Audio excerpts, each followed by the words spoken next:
네, 다음 문제 보겠습니다. 지방의회가 소속 의원을 의원직에서 제명하는 의결을 한 경우에 이에 대해서 행정소송을 제기할 수 있겠는가? 이렇게 물었는데, 여기서는 이제 소송재판 단계에서 검토를 해야 될 내용이 6가지가 나옵니다. 그 중에 하나가 이제 대상 적격이 포함이 되고요. 지방의회가 지방의원에 대해서 제명 의결을 한 겁니다. 그러니까 지방의회 부분에서 3, 2, 1입니다. 3가지가, 지방의원 부분에서 2가지가, 그리고 제명 의결 부분에서 1가지가 나오게 되는데, 저는 이제 적어 놓으시고 대상 적격 부분만 먼저 보도록 하겠습니다. 그 3가지 지방의회 부분에서 나오는 건 뭐냐면, 지방의회가 행하는 가장 주되게 행하는 행정작용이 바로 뭐냐면 조례를 만드는 거예요. 조례를 만드는 거. 그래서 이 조례가 관련된 문제인데, 조례가 공포되기 전이 있겠고 공포된 후가 있을 겁니다. 조례가 공포되기 전에는 아직까지 그 효력이 발생하지 않았기 때문에 주민들한테 어떤 권리의무에 영향을 미치는 부분이 없습니다. 그런 거 우리가 조례안이라고 하는데요. 조례안 상태입니다. 권리의무와 관계가 없기 때문에 이건 권리구제를 목적으로 해서 조례를 통제하는 것이 아니고요. 단순히 위법하거나 이제 부당한 조례를 통제하는 것으로서 이것은 행정통제만을 목적으로 하는 내부통제라고 합니다. 내부통제. 아직 밖으로 나오기 전 단계예요. 조례가. 내부통제 단계가 있고, 그 다음에 조례가 공포가 된 다음에는 이제 이 법이 된 겁니다. 법규명령이 된 거예요. 그러면 이제 권리 의무와 관계를 맺게 되죠. 이러면 이제 주민들이 권리를 구제받기 위해서 권리 구제를 목적으로 이 조례를 통제하게 됩니다. 그런 걸 우리가 외부 통제라고 합니다. 외부 통제. 다시 공포 전에는 행정 통제만을 목적으로 하는 내부 통제 문제가 있겠고, 공포 후에는 권리 구제를 목적으로 하는 외부 통제 문제가 있습니다. 이 내부 통제 쪽에서 2가지가 등장을 하게 되고요. 외부 통제 쪽에서 1가지가 등장을 하게 됩니다. 내부 통제의 또 중심이 뭐냐면요. 조례를 만약에 지방의회가 만들어가지고, 그거는 제적의원의 과반수가 출석하고 출석의원의 과반수가 찬성을 하게 되면 조례안이 통과가 되는데, 그것을 이제 지방자치단체장한테 보낸단 말이죠. 그럼 지방자치단체장이 뭘 할 수 있어? 제2요구를 할 수 있다고 했죠? 대통령이 법률안 거부권 행사하는 거와 차이가 없다고 했어요. 거부권을 행사해가지고 제2요구를 하게 되면, 그네들이 다시 재의결이라는 걸 해야만 됩니다. 재의결을 할 때는, 그건 과반수의 3분의 2입니다. 제적의원의 과반수가 출석을 하고, 출석의원의 3분의 2가 찬성을 하게 되면은, 그럼 이제 재의결이 되거든요. 근데 제2요구는 한 번밖에 안 된단 말이에요.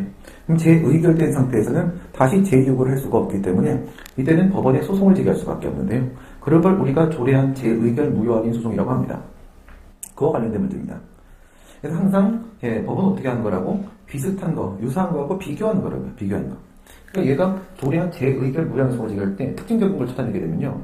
첫 번째는 그 관할 법원이 1심 법원이 대법원입니다. 1심 법원이 대법원이고 그냥 그게 최종심입니다. 그렇기 때문에 과연 이 제명 의결 같은 경우에도 관할 법원이 대법원일까? 이런 문제가 하나 걸리게 될 수 있겠고요. 그 다음 2번째, 이 조례안 재의결 무효확인 소송은요, 이거는 객관적 소송으로서 기관소송입니다. 기관소송.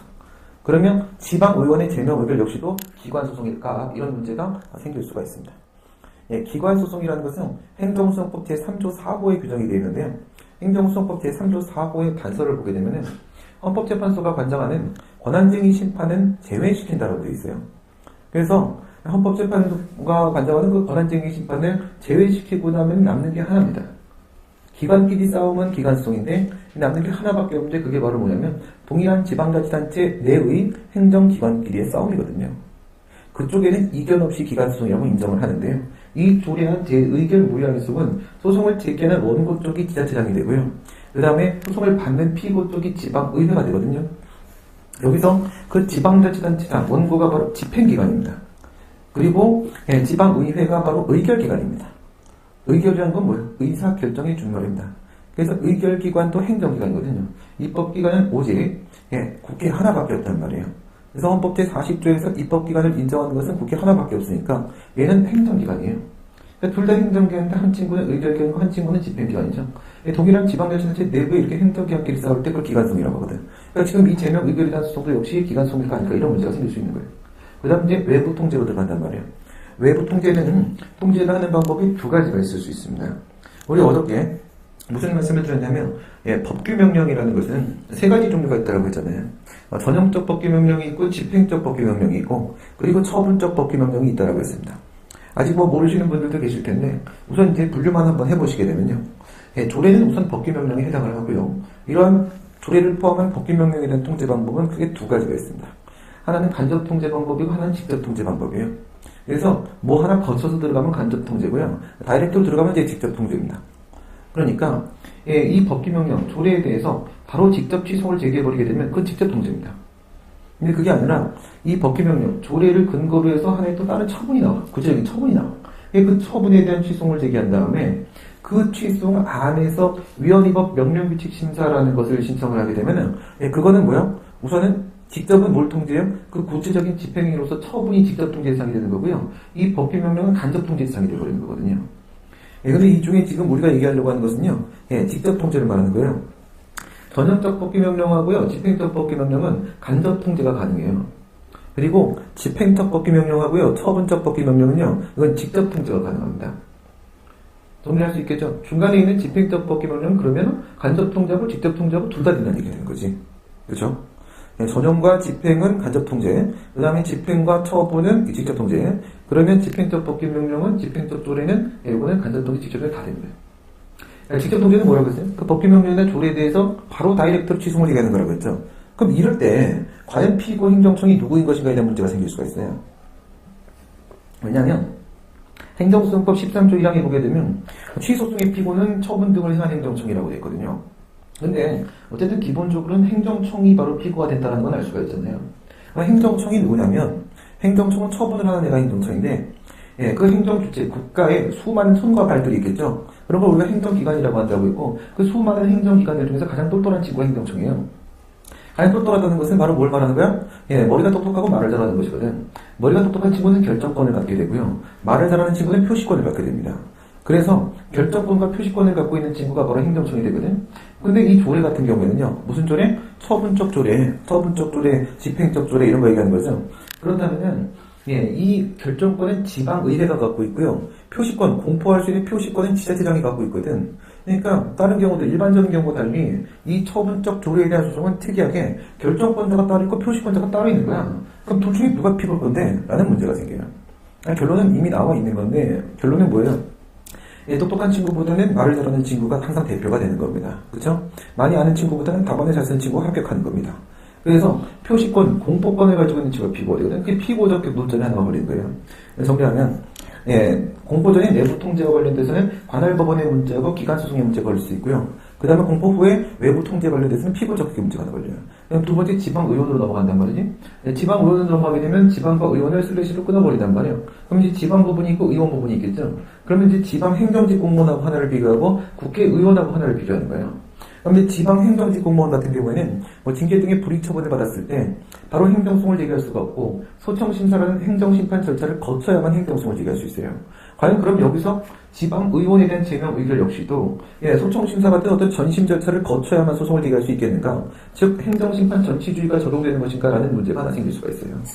그 다음 두 번째는 의원은 국회의원하고 비교하는 것이고 국회의원에 대한 징계나 제명 의결 같은 경우에는 헌법 제64조 4항에서 법원에 제소할 수 없다라고 함으로써 그 소송 제기를 제한을 시키고 있어요. 그게 바로 통치행위가 된단 말이죠. 그래서 과연 이것도 통치행위가라는 문제가 생긴다는 거고 그 다음 마지막으로 이제 제명 의결 같은 경우는 그게 처분이 아니냐 이런 문제가 생깁니다. 이게 이제 대상적인 문제예요. 마지막 게 3-2-1의 원입니다. 근데 행정처분이라는 것은 누가 하는 거야? 행정청이 하는 거예요. 근데 행정청 아까 누가 행정청이라고 했죠? 처분적 조례를 만들 때는요. 처분적 조례의 경우에 있어서는요. 처분적 조례는 처분입니다. 모, 적 이렇게 들어가잖아. A, 적, B 이렇게 들어가게 되면 A가 실질이고 앞에 게 뒤에 게 형식이란 말이죠. 그럼 처분적 조례는 형식은 조례지만 실질은 처분이란 말이야. 그러면 이 경우에서는 누가 행정청이 된다고 했어요? 지자체장이 행정청이 된다고 했죠? 아니 여기도 그럴까요? 제명 의결도 그렇지 않다는 거예요. 이거 같은 경우에는 소속 지방의원을 제명하거나 징계를 한다라고 했을 때 그것을 결정하는 결정권도 지방의회가 가지고 있고요. 그 다음에 표시권도 지방의회가 가지고 있어요. 제명 의결을 하는 거기에 보면 지방의회의 이름으로 제명 의결이 나가거든. 표시권도 지방의회가. 얘 행정청이 맞아요. 제명 의결을 함에 있어서는 지방의회가 행정청이 맞고요. 그리고 이를 통해서 지방의원의 지위에 영향을 미치게 됩니다. 지방의원의 권리관계에 영향을 미치게 되기 때문에 이건 처분이 맞다는 거예요. 그 내용이 됩니다. 그 다음 보게 되면 건축 목적의 토지 형질 변경 행위허가 신청을 받은 관할구청장이 일부 토지를 도로로 기부 체납할 것을 조건으로 허가를 했습니다. 건물 신축 과정에서 기부 체납 토지 부분이 침범되자 해당 부분의 금전납부 조건으로 바꾸는 변경 허가를 했고요.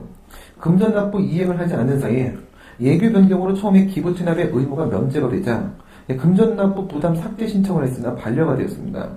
금전납부 부담만을 위법으로 행정소송을 제기할 수 있는가? 그리고 이 반려에 대한 취소를 제기할 수 있겠는가? 둘 다 대상적격의 문제가 걸립니다. 상당히 좀 상황이 좀 복잡하지요. 네. 그러니까 우선은 얘가 토지 형질 변경을 신청을 했어요. 그러니까 이제 지금 건물을 지으려고 하는데 땅이 좀 이상하게 생긴 거예요. 이렇게 막 경사가 상당히 심한 거야. 경사가 심하면 어떻게 해야 돼요? 평평하게 잘라야 될 거 아니겠습니까? 그런 걸 우리가 절토라고요, 절토. 그러니까 잘라내는 절토라거나 메우는 성토라거나 아니면 이게 고르게 하는 정지라거나 이렇게 절토, 성토, 정지 이런 걸 우리가 토지 형질 변경 행위라고 하는데 그거 함부로 하는 거 아니거든요. 군대에서 그냥 우리가 함부로 하는 거고 이렇게 하면 안 되는 거예요. 원래 다 허가 받아야 되는 거거든요. 그래서 이 토지 형질 변경 행위 허가를 해달라고 하는 거예요. 건물 지으려면 이거 할 수밖에 없으니까. 그때 얘들이 뭐라고 하냐면 야, 네 땅 있잖아. 뭐 예를 들어서 10평이라고 쳐봅시다. 10평 있는데 5평은 거기다 집 짓고 5평 내놔. 이렇게 하는 거예요. 5평 내놔 이렇게 기부 체납 조건을 부관을 붙여버린 겁니다.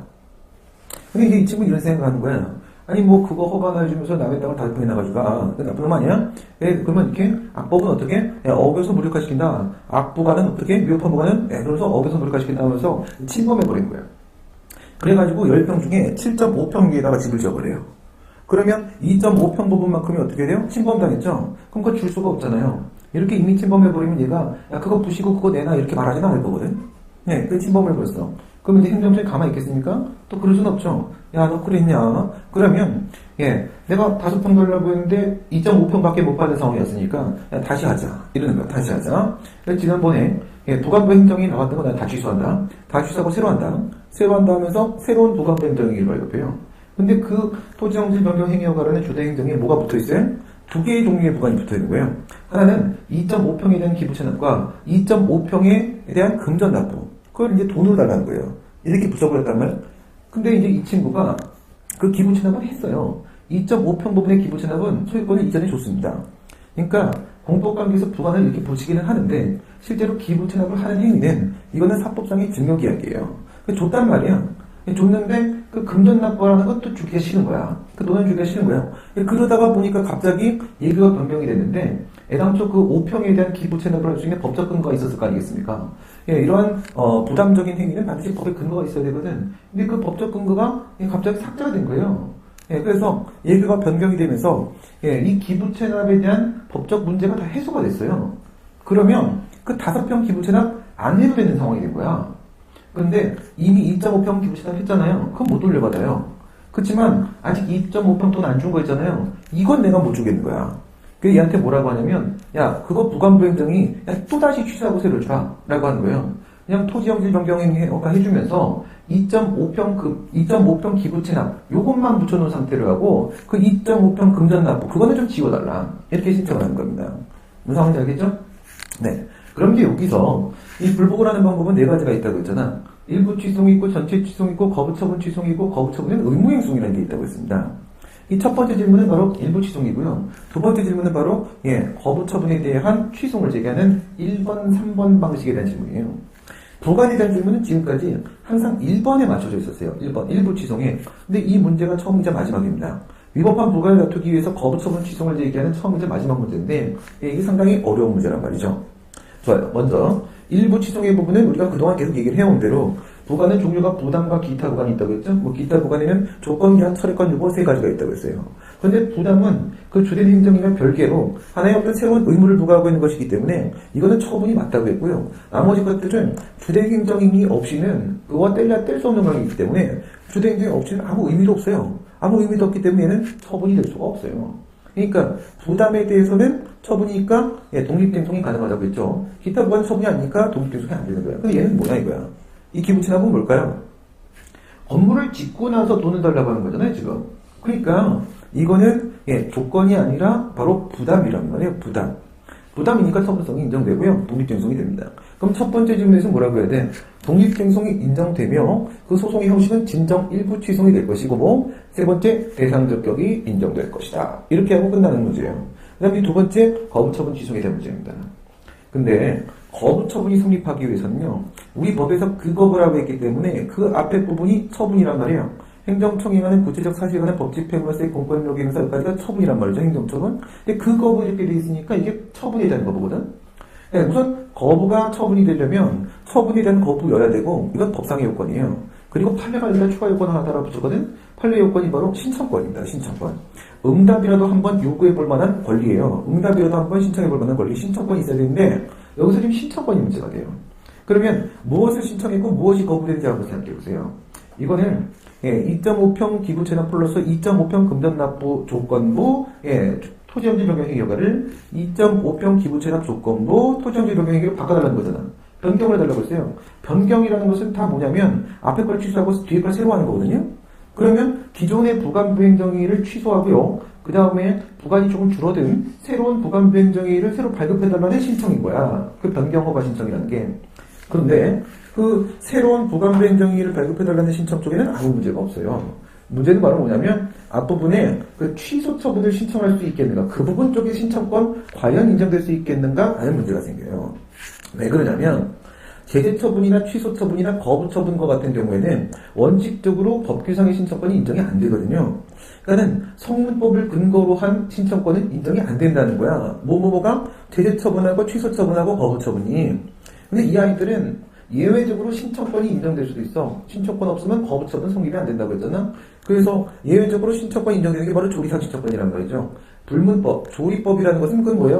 개별적 구체적 사건에서만 인정되는 거잖아. 그런데 과연 여기서 그러한 신청권이 인정될 수 있겠는가, 지금 이 상황이 걸리는 거예요. 상당히 난도가 높은 문제인데 이거는 어느 판례를 변형해서 들어온 문제냐면 공사 중지명령 해제 신청 사건이 변형돼서 들어온 문제거든요. 예를 들어서 내가 건물을 짓는다라고 해가지고 도로조명 허가를 받았어요.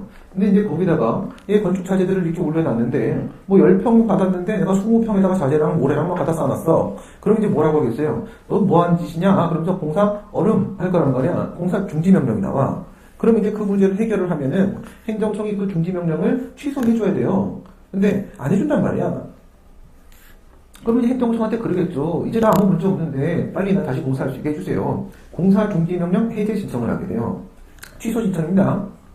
이런 경우에는 예외적으로 조리상의 신청권이 인정된다고 봐요. 해제 신청은 뭔데? 취소 신청이잖아요. 제재 처분, 취소 처분, 거부 처분에 취소 처분에 해당 사항이 있잖아. 이때 조리상의 신청권을 판례가 인정한단 말이죠. 뭐를 근거로 인정을 해? 법적 문제가 해소되었구나 이거야. 법적 문제가 해소되었구나. 알겠죠? 법적 문제가 더 이상 없으면 그 취소를 신청할 수 있는 권리를 인정해 줄 수도 있다는 거야. 상황을 보고 신청을 인정할 수도 있다는 거거든요. 지금이 바로 그거잖아요. 예규가 변경이 되면서 뭐라고 했어요? 기부채납 의무가 면제됐다. 그러니까 기부채납과 관련된 법적 문제는 이미 해소가 된 거예요, 지금. 그래서 신청권이 예외적으로 인정될 수 있다. 이렇게 들어가는 문제입니다. 그 다음 문제를 보시게 되면 상가 건물을 건축하고자 허가권자인 도지사에게 건축허가를 신청하는데 관할 소방 본부장이 건물 신축 허가의 동의를 거부한 경우에 행정쟁송상의 권리구제 수단을 설명하시오. 지금 이제 여기서 특이한 상황이 지금 좀 등장을 하고 있는데요. 우리가 건물을 짓기 위해서는 뭐 건축법상의 요건만 갖추면 된다 뭐 이런 식으로 생각을 하기도 하지만 실제로는 그렇지가 않습니다. 우선 여기서는 뭐 다른 법들은 언급을 안 했고 그냥 소방시설법 하나를 더 연계시켜놨어요.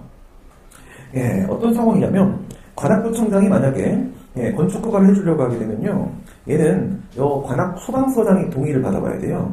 왜 그러냐면 건축허가가 나가기 위해서는 건축법상의 요건도 갖춰야 되지만 소방시설법상의 요건도 갖춰야 되거든요.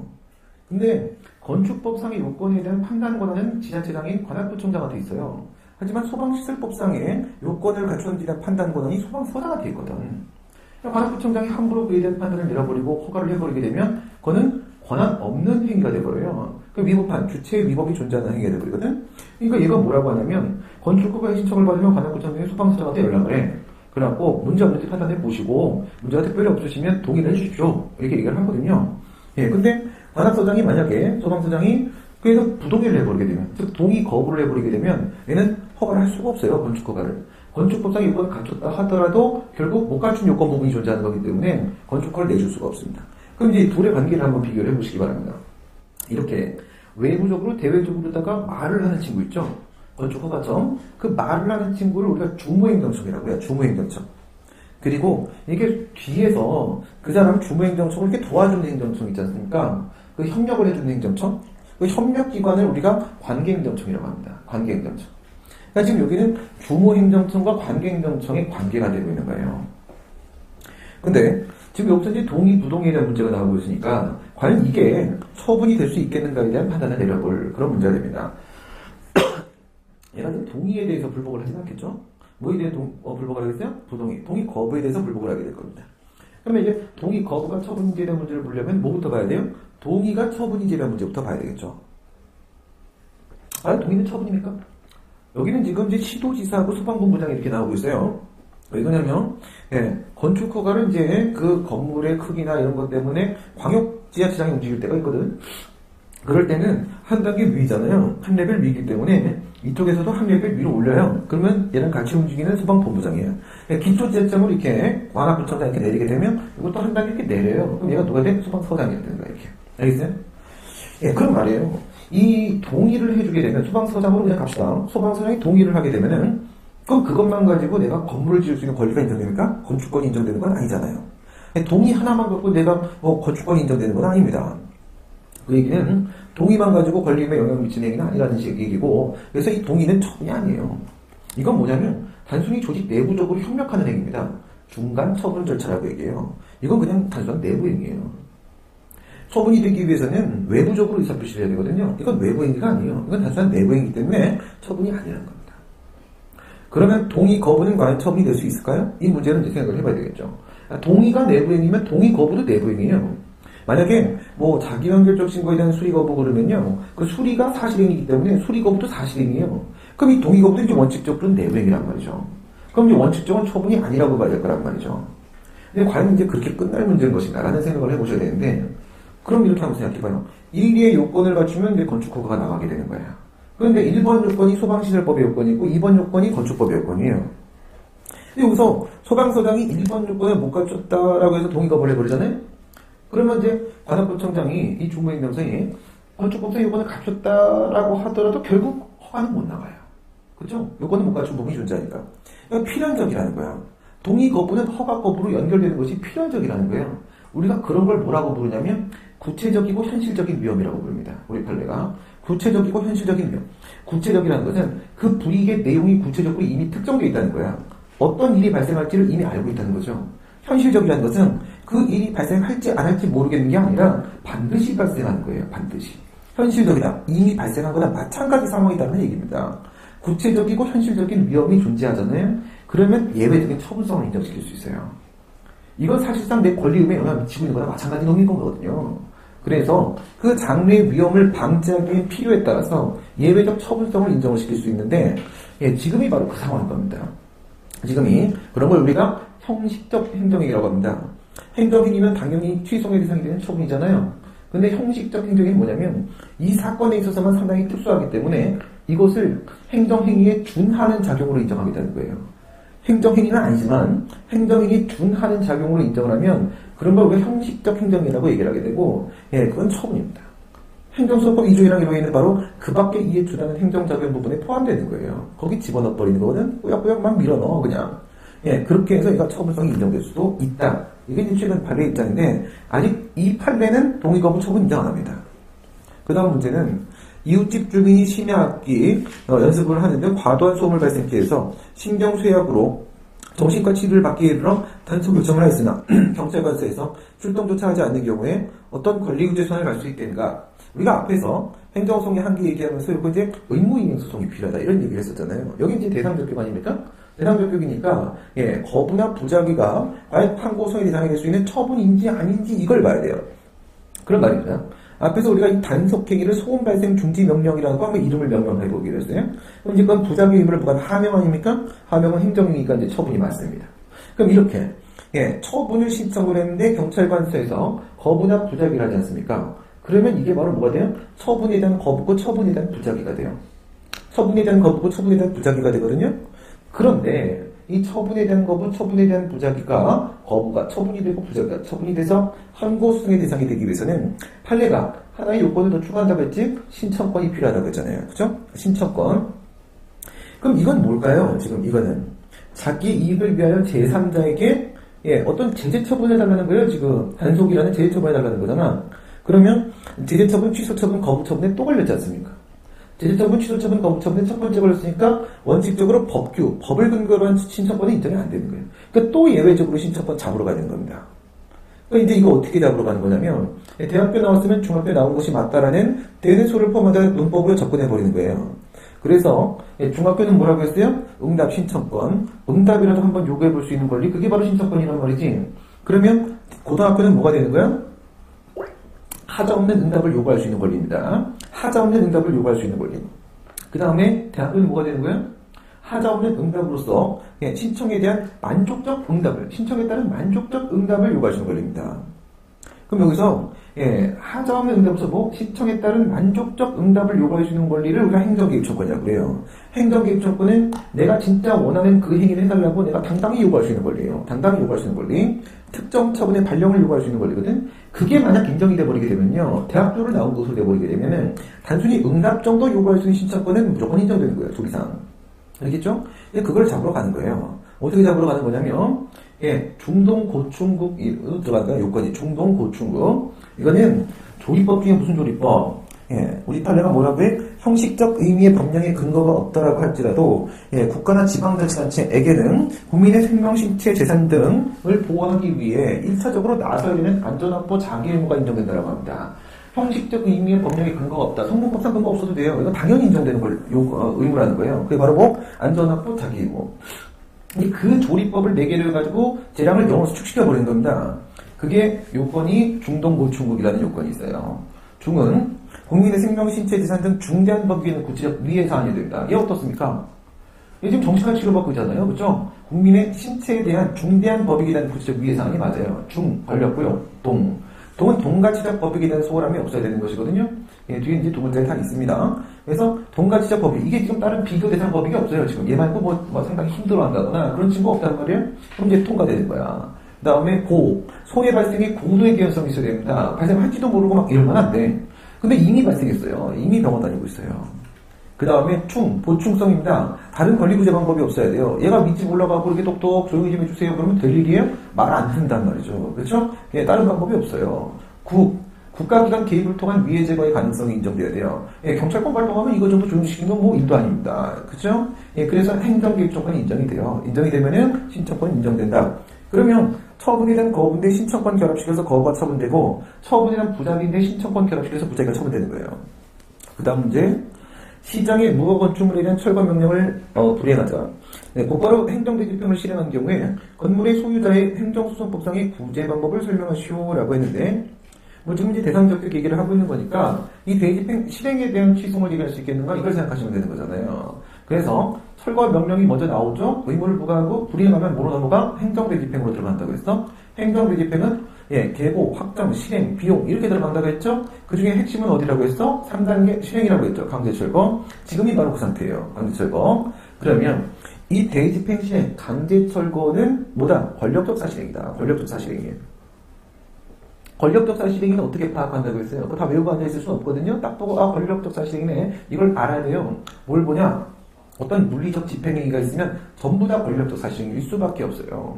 왜냐면 권력적 사실행위는 집행적 사실행위이기 때문에 그래요. 필연적으로.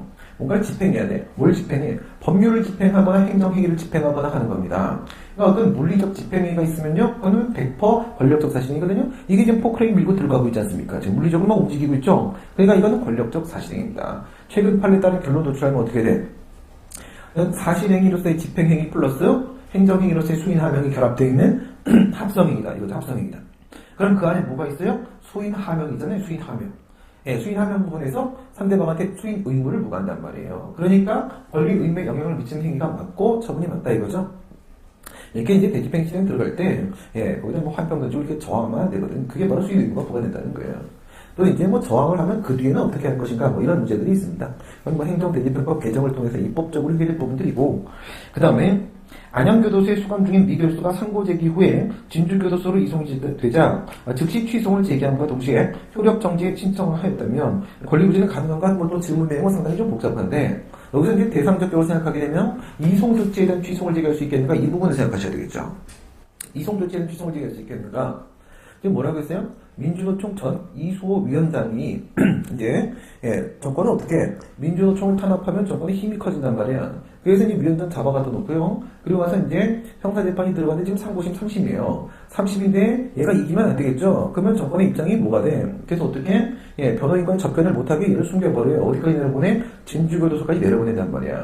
그러니까 얘가 다시 안양으로 올려달라고 이제 소송을 제기하는 거예요. 이런 상황인데 이송 조치 법적 성질이 뭐겠습니까? 권력조사 시행이죠. 버스 태워서 가잖아. 그치? 버스 태워서 가죠? 뭔가 물리적 집행위가 있으면 전부 다 권력조사 시행이라고요. 방금과 똑같이 뭐예요? 사실행위로서의 집행행위하고 행정행위로서의 수행행위 결합된 합성행위다. 수행의무를 부과하니까 처분이다. 시장이 무허가 노점상 전면 금지를 하는 대신에 노점시장 사용허가를 내어줬으나 과중한 조건을 붙여 다투려고 하는 경우에 소송상 방법은 무엇이 있는지 논하시죠. 이거 뭐 답변 문제 같은 느낌이 막 들면서 보시면 이건 이제 행정고시 문제일 텐데요. 이게 부감이 5개가 붙어 있었다고 했어요. 5개가 붙어 있었어. 그러니까 부담이 2개가 있고 철회권 유보가 2개가 있고 기한이 하나 붙어 있었어요. 그리고 5개 중에서 2개가 적법이고 3개가 위법이었을 겁니다. 이런 상황이었는데 그러면 뭐랑 뭐가 있다고요? 종류가 부담이 하나 있었고 그다음에 철회권 유보가 하나 있고 그 다음에 기한이 하나 있고 이렇게 조건만 없고 나머지 3개 다 있네요. 이게 부담과 기타 부관들이 이렇게 있는 거잖아. 부담과 기타 부관들. 부담은 뭐라고요?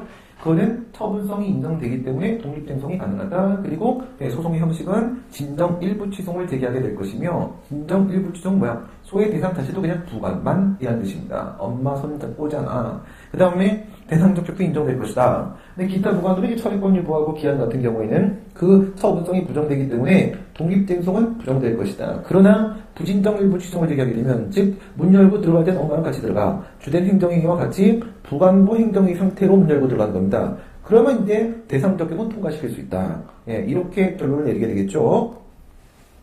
3개의 부관은 기타 부관, 2개의 부관은 부담 이런 상황이 있었습니다. 의료기관은 환자에게 의약품을 지급한 다음에 건보공단에게 일정 금액 비용 상환 청구를 할 수 있는데 건강보험법 법령에 따르게 되면 건강보험 법령에 따르면 위임을 받아서 보건복지부 장관이 그 상한 금액을 정하고 있다. 장관이 재정 악화를 이유로 보건법 고시 개정하여 상한 금액을 인하하자 의료기관들이 제약회사를 상대로 법행이네요. 의약품 가격 인하 압력을 넣었는데 제약회사는 이 고시에 대해서 취송을 제기할 수 있겠는가? 뭐 상황이 되게 복잡하죠. 그닥 어려운 문제는 아닙니다. 이건 무슨 말이냐면 건강보험법에서 지금 이제 보건복지부 장관한테 각각의 이 약제들 있잖아요. 약제들 그렇죠? 그 약들마다 약의 종류들마다 건강보험공단이 이제 지원하는 금액이 있단 말이에요. 그 지원하는 금액인데 그동안 이제 지원하던 금액보다 그것을 좀 더 낮추게 한 거예요. 뭐 예를 들어 지금까지 30% 정도를 이제 지급을 해왔다. 약제급여를 한다고 하게 되면 이제부터 20%대만 지급하겠다. 이런 식으로 상한을 이제 끊어버린 거예요. 상한을. 먼저 봅시다. 법률에 위임을 받아서 지금 보건복지부 장관이 움직였어요. 얘가 뭘 만들었어요? 행정입법을 했습니다. 이렇게 법률에서 보건복지부 령으로 정한다라고 할 때가 있고 보건복지부 장관이 정한다라고 할 때가 있어요. 보건복지부 령으로 정한다 이렇게 그 형식을 지정을 해서 만약에 위임을 해버리게 되면은 보건복지부 령으로 정할 수밖에 없어요. 근데 그것이 아니라 재정 형식을 정해주지는 않고 재정 주체만 정해주는 거지 보건복지부 장관 네가 해 이렇게 재정 주체만 정해주게 되면 얘가 자기가 할 수 있는 방법 뭐로 해도 상관없어요. 그러니까 보건복지부 령으로 정해도 되고 보건복지부 고시로 정해도 되고 뭐로 해도 상관이 없거든. 어느 게 더 편하냐는 거야. 법규명령으로 정해버리게 되면 간보공부 이런 데다가 고시도 해야 되고 절차가 복잡해. 짱나. 그러니까 이럴 땐 다 고시 이렇게 가버린단 말이에요. 행정규칙으로 만들어버. 이런 걸 뭐라고 부른다? 형식은 고시로 만들었죠? 형식은 행정규칙입니다. 그러니까 내용은 뭐예요? 내용은 권리제한잖아요, 권리제한. 그죠? 의료기관들, 국민들이잖아. 그죠? 국민들이 돈을 받을 수 있는 권리를 제한시키고 있으니까 내용은 권리 의무에 대한 내용이죠? 권리 의무는 바로 법으로 정한 내용 아니겠습니까? 그러니까 내용은 법규명령이에요. 행정규칙 형식의 법규명령인데 이렇게 구체적인 위임이 있으면 그런 걸 뭐라고 부른다? 법령 보충적 행정규칙이라고 부른다. 이 수권법령과 결합해서 법규명령으로 인정된다는 말입니다. 그럼 이 고시는 법규명령이 맞아요. 그죠? 법규명령이 맞는데 법규명령의 종류는 뭐가 있다라고 했어요? 법규명령의 종류는 전형적 뽑기명령, 집행적 뽑기명령, 처분적 뽑기명령 이렇게 세 가지 종류가 있다라고 했지 않습니까? 지금 상황 같은 경우에는 당장 직접적으로 돈을 덜 받게 되는 건 누구예요? 병원이에요. 의료기관. 근데 병원이 소송을 제기하겠습니까? 병원은 갑이고 제약회사가 을 아니겠습니까? 나 10% 이제 덜 받게 됐다. 그럼 이제부터 니네가 약을 공급할 때 10% 깎아서 공급해. 이래버리면 실제로 전가당에서 손해를 보는 쪽은 제약회사 쪽이란 말이죠. 그러니까 제약회사 쪽에서 움직이기 시작을 하는 거예요. 그러니까 제약회사 쪽에서 소송을 제기한단 말이죠. 얘는 누굴까요? 우선 기본적으로 일반적 규율이다, 추상적 규율이다를 찾아보셔야 되는데 특정인이나 특정 집단이라는 것이 아니죠. 무슨 말이에요? 모든 의료기관에 대한 것입니다. 일반적 규율이고요. 그 다음, 이 지역에 있는 의료기관만 그런 게 아니죠. 모든 지역입니다. 즉, 추상적 규율입니다. 일반적 추상적 규율이니까 처분적 법규명령은 우선 아니네요. 그리고 이것이 반드시 집행돼서 그렇게밖에 못 받게 된다면 무엇한다고요? 이게 구체적이고 현실적인 불이익으로 연결될 것이라면 이겁니다. 구체적이고 현실적인 불이익, 즉 상한 금액만큼 제한받는 것이 필연적인 결과냐 이거예요. 맞다는 거죠. 맞다는 거예요. 그러면 이게 뭐가 돼? 예외적 처분성이 인정되는 이미 집행된 거나 마찬가지인 집행적 법규명령이 되는 거죠. 집행적 법규명령도 역시 처분으로 인정을 할 수가 있습니다. 뭐 인정된다고 했어? 아까 그 밖에 이해준하는 행정작용안에 포함시켜가지고 형식적 행정으로 인정을 하게 되는 겁니다. 소송의 대상이 될 수가 있다. 그 다음, 동거 중이던 여자의 외도를 의심하여 식화를 위협하던 중에 신고받고 출동한 경찰관이 대문 개방을 요구를 거부하자 시건장치를 강제로 해제하고 집안을 진입한 경우에 집주인의 대문 파손에 대한 원익구제 방법은 무엇인가? 이렇게 물어봤어요. 그런 말입니다. 여기서 이제 여러분들이 지금 이 시건장치 강제 해제행위 있잖아요. 시건장치 강제 해제행위 과연 뭘까? 우선 이것부터 생각을 해봐야 되거든요. 그러면 이게 강제 집행일까요? 강제 집행이다라고 얘기를 하게 되면 행정 대집행 있고 행정상 강제 징수 있고 직접 강제 있고 이행 강제금 있고 그런데 우선 이거 세금 내라고 했다가 돈 안 내가지고 강제 징수 들어가면 그런 거 아니잖아요. 그다음 이게 금전을 무기로 해서 이렇게 톡톡톡 때려주는 이행 강제금도 아니잖아요.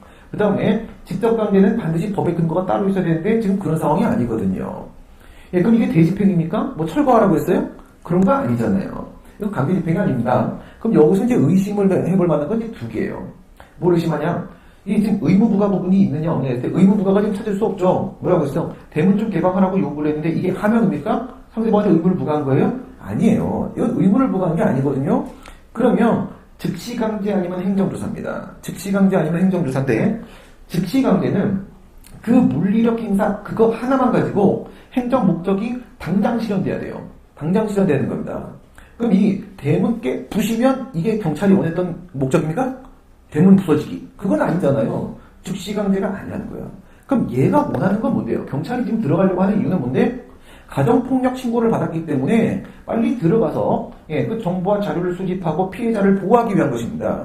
정보와 자료를 수집하기 위한 행위를 우리가 뭐라 불러? 행정조사라고 하지 않습니까? 행정조사. 그렇습니다.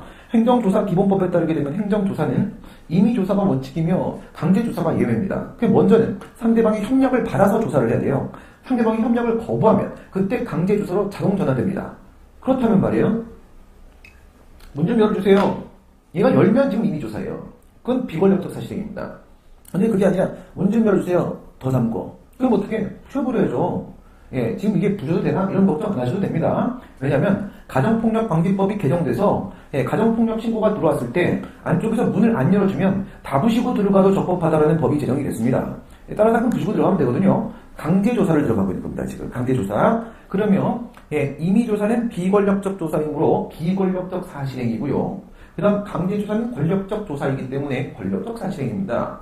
보시다시피 또 뭐예요? 물리적 집행위가 있지 않습니까? 그죠? 잘 모르겠으면 이게 뭔 조사인지 즉시 강제인지 잘 모르겠잖아? 그냥 물리적 집행위만 찾으세요. 그럼 무조건 권력적 사실행위잖아. 그래서 즉시 강제다 행정조사다 이거 쓰는 부분이 배점이 크면 이 점이에요. 그러니까 잘 모르겠으면 그냥 패스시키고 권력적 사실행위에 바로 돌파 들어가도 상관없어요. 어쨌든 이건 뭐예요? 역시 사실행위로서의 집행행위하고 행정행위로서의 수인함이 결합된 합성행위다. 수인 의무 부과하고 있으므로 처분 맞다. 이게 결론인 거예요. 그 다음에 다음 문제 보시면 성매매 알선행위로 15년, 16년 전보다 계속 조사 들어오고 있네요. 성매매 알선행위로 영업소 폐쇄 명령을 받은 전력이 있는 자가 이거 3번 걸리면 폐쇄당하거든요. 이용은 이발소죠. 이발소 장사 안 되기 때문에 요즘은 이제 송장사를 해요. 양도를 받아서 영업을 하자 바로 인근의 이용업자가 관할구청장이 영업자 지위승계 신고를 받아들이는 게 대해서 취소를 다투고자 한다. 소재기 흔적법 반가. 이게 무슨 말이냐면은, 그러니까 딴 동네에서 이발소 하면서요, 성매매 3번 이상에 걸려가지고 영업소 폐쇄를 당했어요. 폐쇄 명령을 받았던 친구예요. 그리고 이제 이 친구가 우리 동네로 온 거야. 우리 동네로 와고 내가 이발소를 하는데 바로 옆집에다 이발소를 연 거예요. 근데 그 바로 옆집에 원래 이발소가 있긴 있었어. 있긴 있었는데 이제 이 친구가 팔고 나간 거거든.